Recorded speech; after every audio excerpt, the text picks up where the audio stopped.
Après 10 mois de travaux, le kiosque à musique du Jardin du Maine a été inauguré ce mercredi 25 janvier. Le chantier a coûté près de 600 000 €, un financement obtenu en partie grâce au soutien de la Fondation du patrimoine et la mission Stéphane Bern, mais également grâce à des donateurs privés. La Fondation du patrimoine a plusieurs outils pour valoriser le patrimoine et le transmettre aux générations futures. Et nous avons poussé ce dossier et finalement nous avons obtenu une participation significative de Stéphane Bern puisque ils sont intervenus à hauteur de 160 000 €. Les dons continuent. Actuellement, les donateurs ont versé un peu plus de 70 000 €, ce qui est assez important et ça s'inscrit dans les meilleurs résultats du département.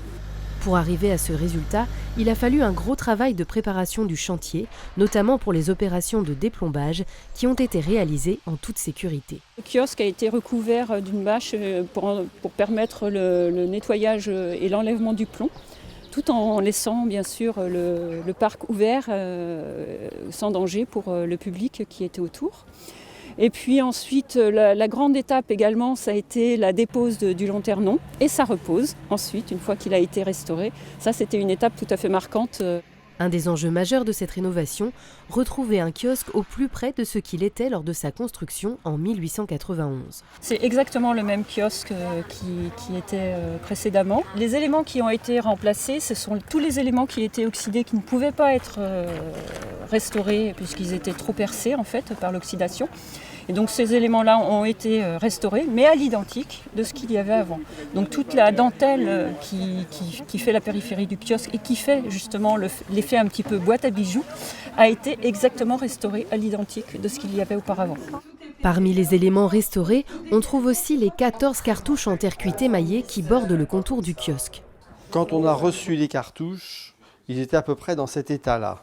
Voilà. Celui-ci, c'est quand même le plus abîmé, parce que celui-ci, on va le refaire intégralement. C'était des pièces émaillées, donc l'émail crée un bombé sur une plaque. Donc nous, on a restitué ce bombé avec des enduits, qu'on a redonné le dessin.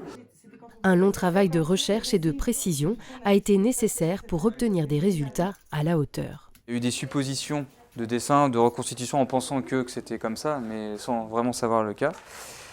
Une fois que ce dessin est fait, on arrive sur la phase d'émail. Donc il y a aussi toute une recherche de couleurs d'émail qui a été faite en amont afin de déterminer les couleurs s'approchant le plus des émaux existants. Et donc vient, une fois que ces dessins faits, la mise en place des émaux et réaliser une deuxième cuisson pour ressortir un cartouche neuf.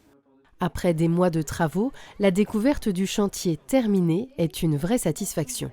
De le voir magnifique comme ça, avec une très belle lumière sur cette période hivernale, c'est vrai qu'il apporte de la beauté, de la lumière, il réchauffe les cœurs. Les gens étaient tous les uns serrés à côté des autres, d'horizons totalement différents, et ça permet aussi de rassembler autour de ce magnifique édifice.